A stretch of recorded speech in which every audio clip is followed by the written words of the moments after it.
Hey guys, welcome to another episode of Chewing the Fat. Today we have a special guest episode with a recently completed protocol client, Emily. Thanks for making the time because I know you're just about to jump on a plane and head overseas, which I think everyone seems to be at the moment, and it's a fairly timely time to chat, being that Emma and I just spoke the other day about our travels, and we've got a couple of other clients right now in the middle of traveling. So I know you're about to head off. Is it later today you're leaving? Oh no, tomorrow. Tomorrow. Great. I Well, don't think I'd schedule the day off. thanks for making the time for it to work before you head off. For you, anything for you, Trev. Thanks, Em. Well, we do these in contribution to other people who either are somewhere along the way in the protocol themselves to hopefully get something that they can relate to with your journey along the way, and also other people that have, thought about doing something, not sure whether it's for them, and hear something that clicks for them as to, yeah, that's me. She can do it, I can do it, or if he can do it, I can do it, and we'll get on the protocol and sort their health out. So I suppose a good place to start would be, how'd you find us and why come to us in the first place? Well, I've known you for a while, so Mm. um I think it was through Dean actually, because he was just posting it about it, and I was like, I felt really embarrassed to begin with, Yeah. and I took a while to reach out. I was like, oh, this is embarrassing to admit that I feel like I want to lose weight. And also because I wasn't like, people didn't look at me and go, oh, you need to lose weight. And I had people say, oh, you didn't even have any weight to lose, after I'd finished the protocol, but that simply wasn't true for my health. And yeah, so I think I just saw Dean's social media posts. Yeah, right. And And so my, was it about you or the state of health you were in and things like that that wanted you to sort that side of things out for you? um, well, my number one thing was I just didn't feel comfortable. Like I have wardrobe full of clothes, didn't feel comfortable wearing anything, and just was dissatisfied with how I felt and looked. But I didn't really. I had like pain, like lower back pain and little niggles, but I never associated those with the weight that I was carrying and the metabolic dysfunction that I had. Whereas now I'm like, oh yeah, that's why. Yeah, it's interesting you said about that. No one told me I needed to lose weight. No one ever does. Have this conversation with clients all the time. No one ever comes to you and says, dude, you're chocking it on. Best you be pulling stuff back into some sort of order. They'll say things like, oh, you're on a good paddock, or yeah, you're looking healthy. But it's Yeah. down to, you might have copped this as well. When you get down to close to where you want to finish up at on phase one, at least, you start getting that you're too thin. You need to stop. Oh It's yeah. Yeah. Don't go too far. Yeah. Yeah. exactly right. And how did you find the actual whole process? What did you gain from it? What worked? What did you bump up against? All that type of thing. Oh gosh. I'm trying to think what's gonna provide value here because I could No, just talk speak for yourself. for ages on it. So the way that I view it, there's sort of like two components to it. There's like the science that I learnt and the knowledge that I gained.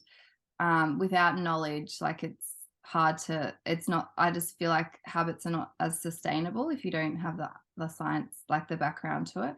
And then the other side of it is like the mindset side, like the context is decisive, the whole psychological side of it. And also because I found like letting go of kilos was like letting go of parts of yourself as well. And I'd never experienced myself so thin. So it was like, when you're just so stuck on the existing narrative, it's kind of hard to Mm. trust the process and let go.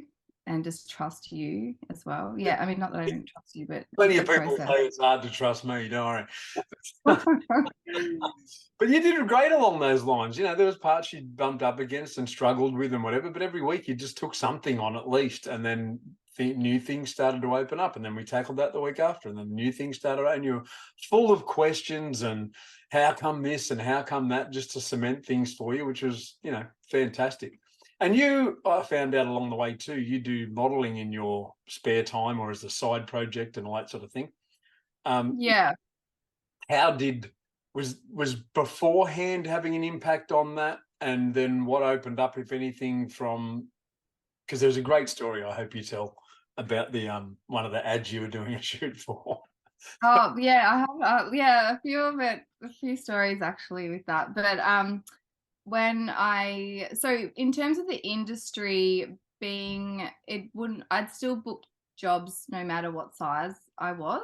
So it wasn't about being thin and getting work. It was more about how I felt like turning up to an audition or a job, and they hand you pants and then you don't fit them. And I had that happen a few times, and I was like, oh, this is, it just rocked my confidence. But they don't then And just look for bigger pants for you, or they just go, no, if you don't fit into them, you're out. so one time they gave that role to another girl because they didn't have a bigger size. And but sometimes, yeah, they usually have a whole array of sizes. So, yeah, and just like not feeling amazing, I suppose. And then, having done the protocol, when at my lightest, I booked a cruise ship job, which was amazing. And I felt it was just like one major concern that wasn't there, my weight, because I could just fit everything. Everything looked great. I had to do all my own wardrobe as well because they were cutting costs. And I was just like, yeah, that's fine. Like, it was just so much easier, and I just felt so much better. And actually, I lost weight on that cruise because that was like the crunch time. That was like, get down to your target weight. Like, what are you doing? Don't let the cruise be an excuse. And I'm pretty sure everyone else that I was with put on weight. But even with all the boozy dinners and all the buffets and the constant, do you want a coffee? Do you want another coffee? Like on set, cocktails and the peer pressure to drink as well. I was just like, nah, like nothing at that point was going to stop me from getting there. Amazing. It was Yeah. cool to hear that, in the way, when you got back and all the things you were dealing with along those lines, and just the mindset of, and as you said, the context is decisive. So, when you go in there with the context of, no, I'm hitting my target weight and nothing's going to stop me. If there was $1 million on the line for you to stick to the protocol, no matter what happened in your life, people would get that done in a heartbeat to win the $1 million. But when there's not, it's just about your own health. You're used to buying yourself off with all sorts of things and being comfortable with it. It's never going to pan out that way. So, it was really good to create that for yourself in those times. And then how did you see that helped you later on when we were in the, sustainability phase of needing to rein things in now and again when you start sliding down that slope again? I guess it was just like a strength that I'd built in myself, that like I knew that I could do it because I did it on a cruise. Like, Exactly. so. Exactly right. Exactly right. I had a client that went to Cambodia for 2 weeks as a volunteer nurse, and she was out in the sticks. It's not like she was even in the city. And she just made up her mind before she went, I'm not deviating from this once. And she didn't. And it was like, if I can do it in Cambodia, where there's a lot of rice noodles, all that sort of thing in the food that's available, especially out in the country, you haven't got that much choice really, as opposed, other than what they're eating in that village or whatever. She can do that anywhere. Of course, she that. Yeah. What was interesting also is just how you were being at those jobs, either added to you getting the job, being that more confident in yourself, not so worried about how you looked, whether you were going to fit the clothes, and probably the experience of actually doing the jobs as well, would have come across as a whole lot more empowering for yourself, and also the result for the advertising people or whatever you were shooting for, than if you're stuck in your head about, I only just fit in these jeans, or, you know, have I got to wear this bikini, and who's going to see this where I'm this, blah, blah, blah, you know, all that internal dialogue. What was the one you did with the weight The loss weight loss. company? That was Yeah, hilarious. that was really funny because I was like closer to my goal weight when I booked a job, as I got cast as like a doctor, to like a weight loss doctor. Yeah. And I had my patient who was wearing a fat suit in the ad. That's how, you know, they do it behind the scenes sometimes, the These pharmaceutical days, you have. know, you would have thought they had to have an overweight person, otherwise, you know. You think so? But I mean, I do get it in terms. It's like a hard thing to kind of yeah, put together, like produce, like having someone, like it takes ages, like it can do. So anyway, this and I had to just pretend, like do a pretend consultation with this girl in a fat suit about weight loss. And I was just like on fire because I was getting fed all the knowledge, the protocol, and the photographer was like so shocked by some of the things that I was saying. And she was just like, where are you? Like, who are you? You're crazy. So that was really The funny. irony of it, well, that was for one of the injectables, wasn't it? Like Ozempic or something like that. Oh, I think it was just a drug, some kind of drug. I don't even know. Yeah, right. That's awesome. And was that the one you had all the dishing out the protein bars for the crew and stuff, or was that the cruise?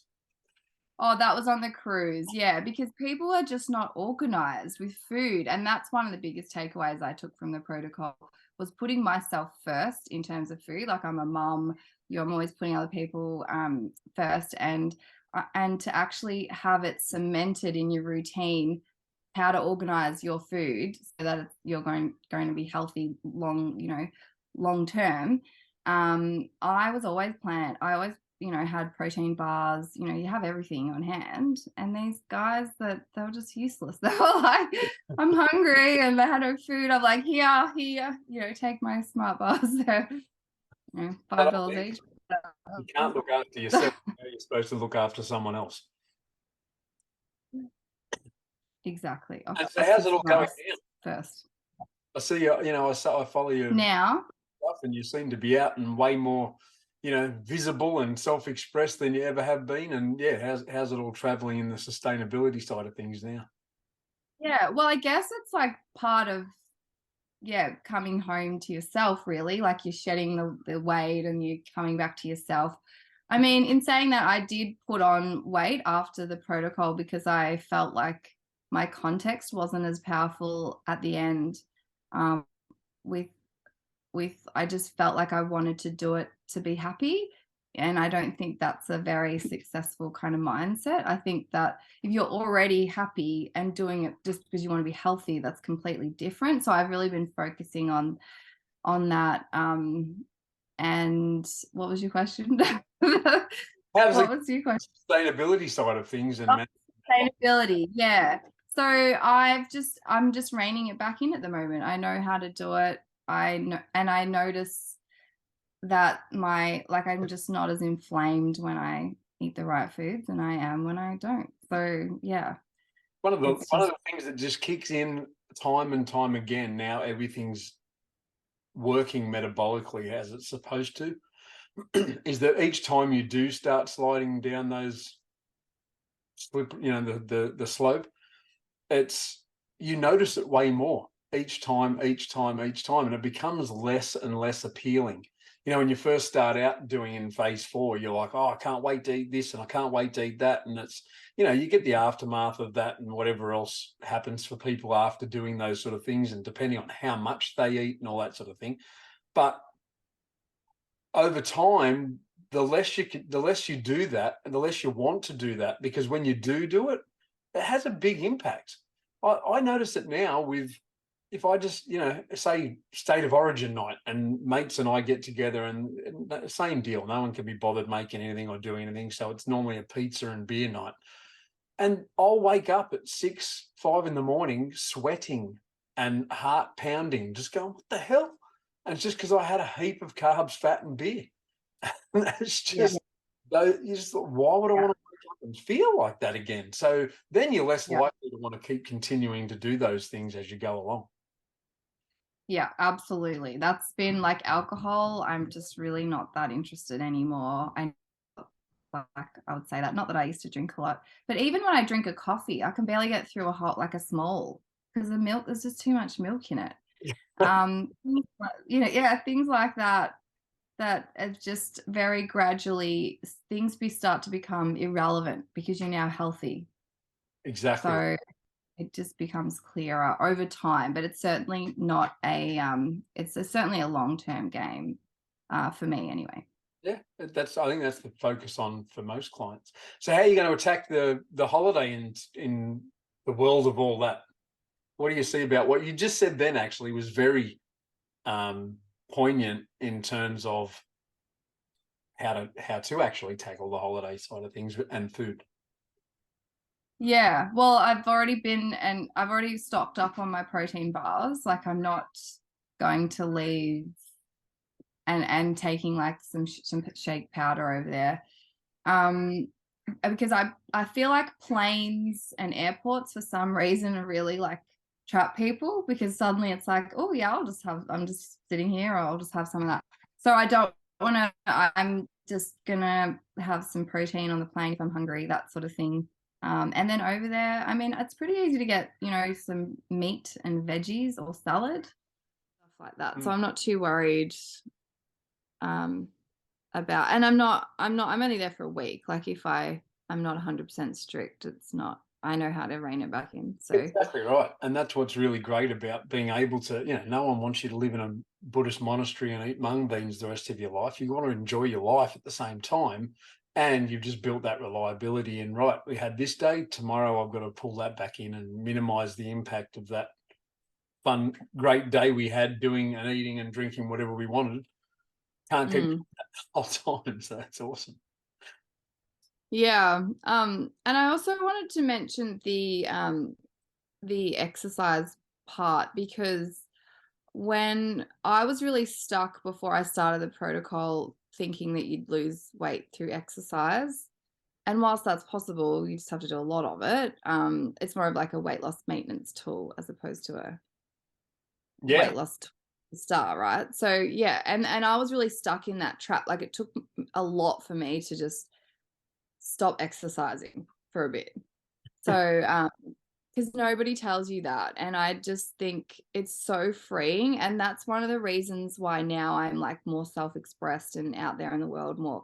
It's because I'm not like trying to fit in a workout all the time and just like kind of abusing, like, I'm just resting more and eating, slowing down to think about what I eat, as opposed to just pushing myself at the gym and that sort of thing. So it's a different lifestyle, and it's much easier in that respect.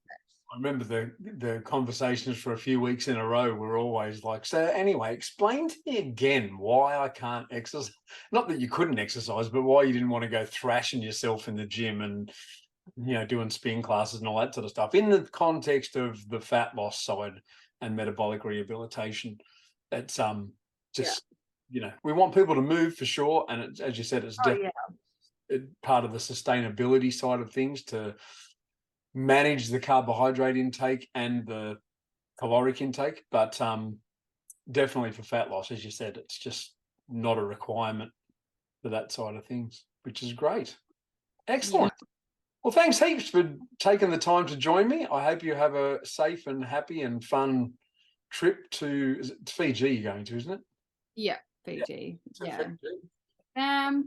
But yeah, I hope there was some value in there. It will be. Someone will see something that they can relate to and or they want for themselves. So I think it's the freedom that it's provided you with your work and your life in general, just taking that concern away. Because I know myself, looking back at things, there was a concern all the time, even though no one else would say there was. I didn't mention it, I didn't talk about it, but there was Mm. always a concern for what how tight this shirt was. Was I sucking my gut in enough? How fat did I look in these jeans? How big's the belt got to go out to on the? There was always something going on in the background that just either stopped me from being present with people and being focused on what I looked like in front of those people, or just how I felt in general from putting my shoes on and having to take a breath and hold it before I'd bend over to put my shoes on. All that stuff is just so freeing not to have to deal with anymore. So get it 100%. Yeah. Thanks, Yeah. Sam. Have a great trip. Good to talk to Could you. talk about it for hours. Enjoy your trip away. Alrighty. Thank you. See ya. Guys.